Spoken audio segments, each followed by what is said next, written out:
So excuse the mess with all the boxes and things. It's not the way it usually looks with our cleaning products and stuff down there.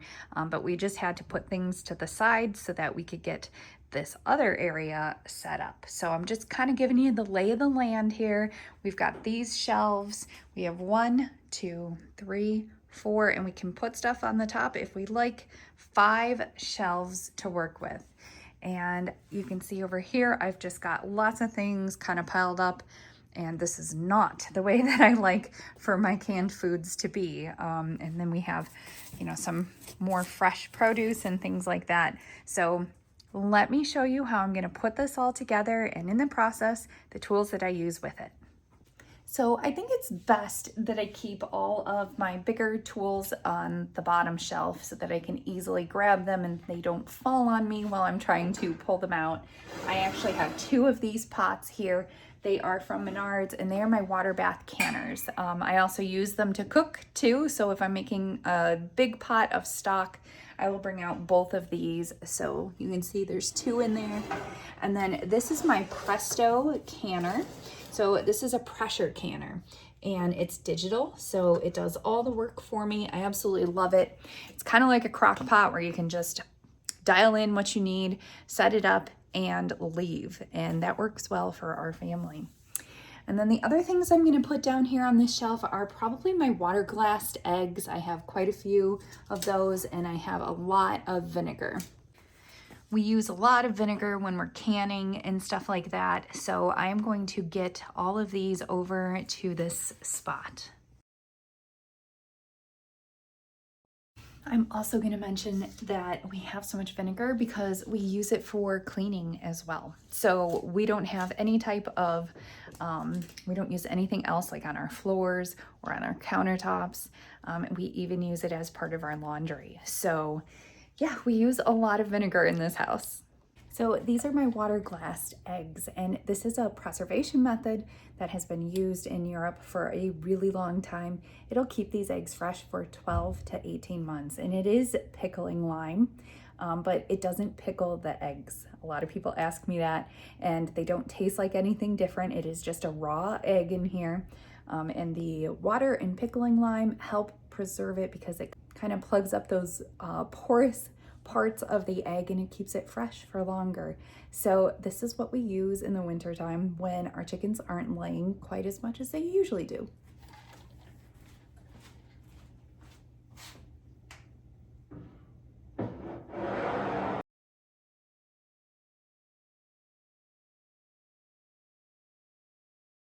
I do have a video on how to water glass eggs in the springtime, so I will link that down below and you can watch that video after this one. So this is a tool that I keep downstairs. It is a noodle making machine, so you can spiralize anything, whether it's onions or zucchini or squash or anything like that. So you can make zoodles with this. I don't use it on a daily basis, so it is going down here in storage.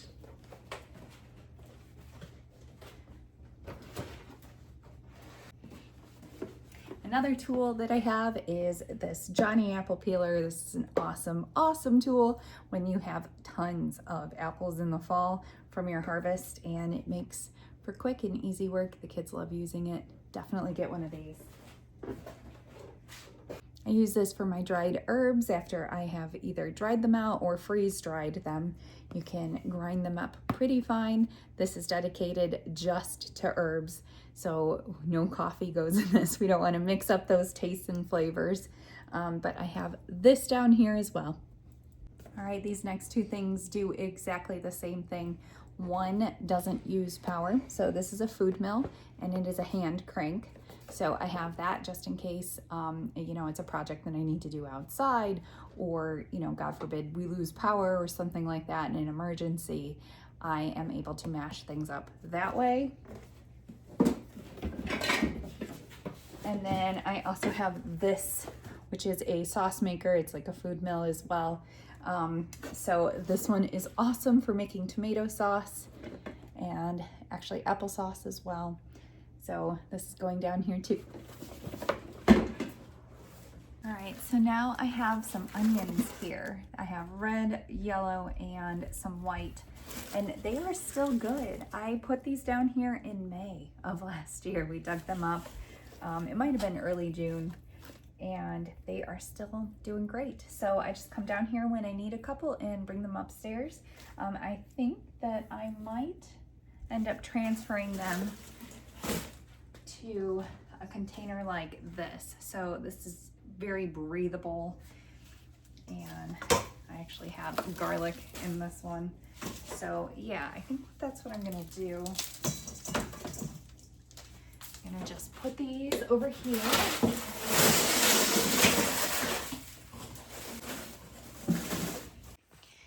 So what you want to do with these is make sure they are in a single layer. You don't want to stack them on top of each other. And like ones that are sprouting like this, you either want to use them up or throw them to the chickens. And you just want to once in a while come down here and like this one is dried out, that's no good anymore. Just get rid of the ones that are like that. And there you have it.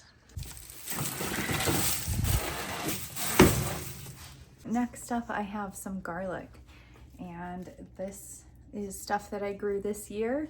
It's still good. We're using it up as much as we can. I'm gonna put it right here next to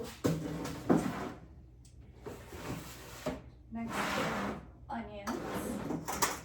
That'll be nice and easy to grab when we need some for dinner. So tomato products are a big part of my canning staples down here. I have tomato sauce, which we made ourselves. This is the best sauce in the world. When you pour it on your spaghetti or whatever it is you're making, it literally tastes like summer. Same with this, they're just canned tomatoes. This was the first year I did canned tomatoes. I've always made almost everything into sauce or salsa, like this. The kids love the salsa as a snack. But this year we started just putting whole tomatoes in a jar, and this is such a fantastic way to preserve. I just add this to anything that I need a little splash of summer. My favorite thing to add it to is chili. So I'm going to start with these on the left side of my shelves here, and we are going to work from left to right. I'm going to try to get all my tomato products up first. We also have tomato soup, so let's do that first.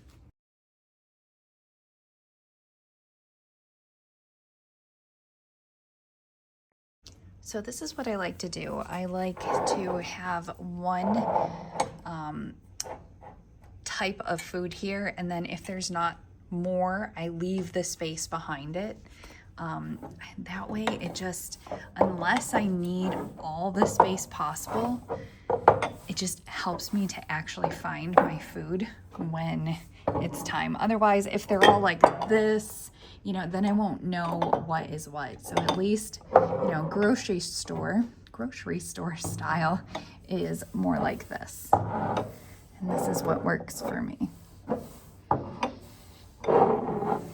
Helps me take inventory. I can see that I am low on these and that maybe next year I want to can a little bit more of that or whatever. Okay, so that is my tomato-based salsa, and now I have pineapple salsa, so we're gonna layer that right next to it.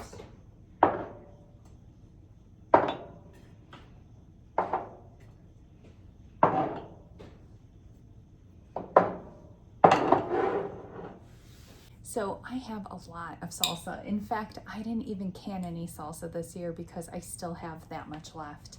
So I'm gonna take my jars and I'm adding them here. I'm actually going to double stack them, which is okay. It's not ideal, but it is okay in terms of safe canning. If you would like to, you can put a piece of cardboard in between your layers so that you can double stack. Right now, I'm just going to place them right on top of each other. Never stack more than 2 high.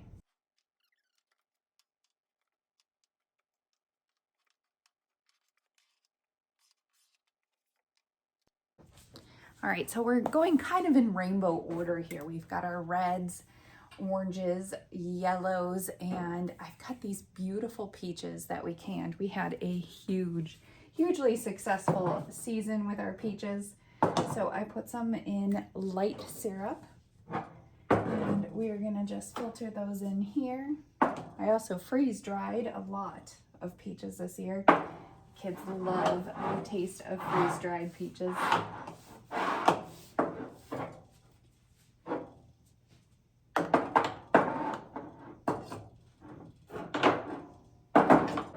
And then another product we have is bourbon pears. These are absolutely delicious. They are bourbon vanilla pears.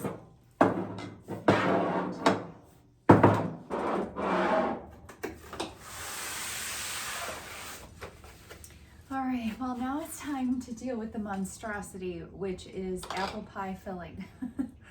I have a lot of it. So we are going to fill that in right here next to our peaches.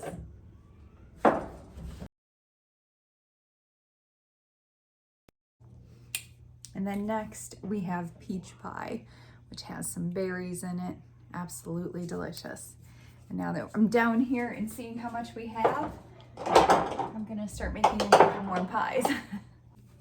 So next in line here, we have our pumpkin.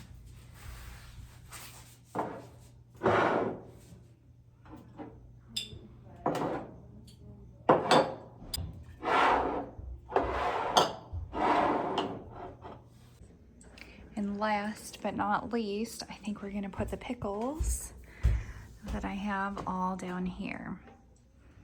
So this is looking pretty beautiful. I love the rainbow order. Okay, well, I still have a lot of food left over here to get on our new shelves. But now we're dealing with not just fruits and vegetables that have been canned. We're going to work with meals in a jar, basically. So I have a lot of things here. This is like chicken tortilla soup already made and in a jar. I have round steak. All you have to do is add your mushroom gravy. Let's see, what else do I have? I have some smaller chicken tortillas. I love gifting chicken tortilla soup to anyone who is sick in my family or any of my friends. It's so easy to just drop off at their doorstep, and I've already made it. This one is chili. I've got a lot of chili here, and then I have tons and tons of bone broth. We make both turkey and chicken bone broth. That's another great one to be able to drop off at a friend's house when they have a house full of sick family members and kids. It really is helpful, or it's just a great base for any soup. So I can just pull it out and easily add some rotisserie chicken and some noodles, and you got some chicken noodle soup. So let's get these on the shelf.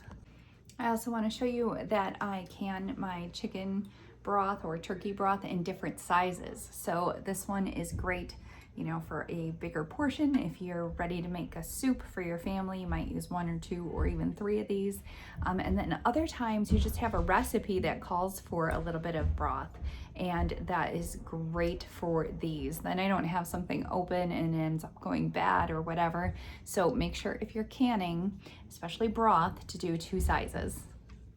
Next up, we have our beef products. So I have just beef that has been canned, and this is ready to go. So I can just take this out, warm it up, and put it into tacos or make a stew, or we can even use it for chili or something like that if I don't have any of my canned chili left. And then this one is taco meat. So this is already seasoned and ready to go. All I do is open it up, warm it up, and pour it on some tacos.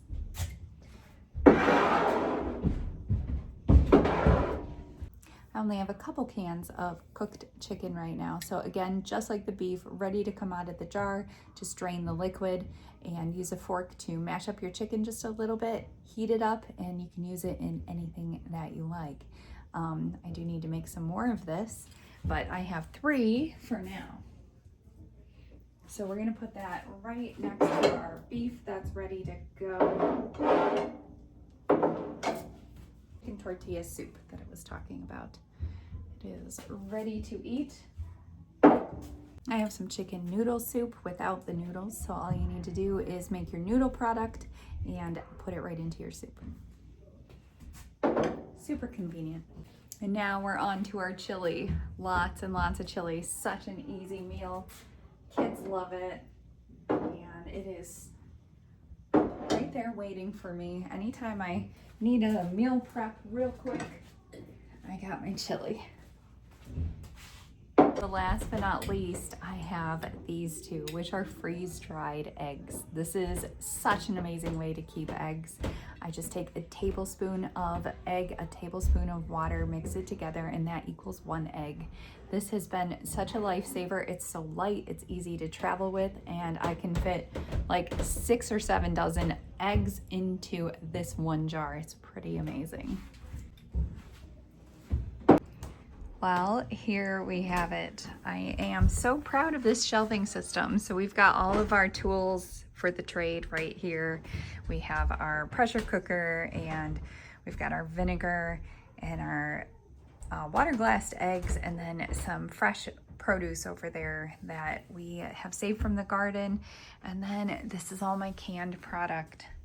So it's really fun to be able to see it all out nice and displayed, and I can come down here and use it anytime I need. Well, friends, here it all is. I mean, it truly is a beautiful sight. It's nice to be able to see all of my products out here in front of me, and they're all nice and organized, so I can just come down here and grocery shop whenever I need to. If you are on the fence about canning for yourself, just do it. Join my channel, follow my show, and I will teach you how to do all of these things so that you too can have a grocery store in your own basement. Don't forget to like, comment, share, and subscribe, and I will see you again next time on Sheena's Homestead. Bye, friends.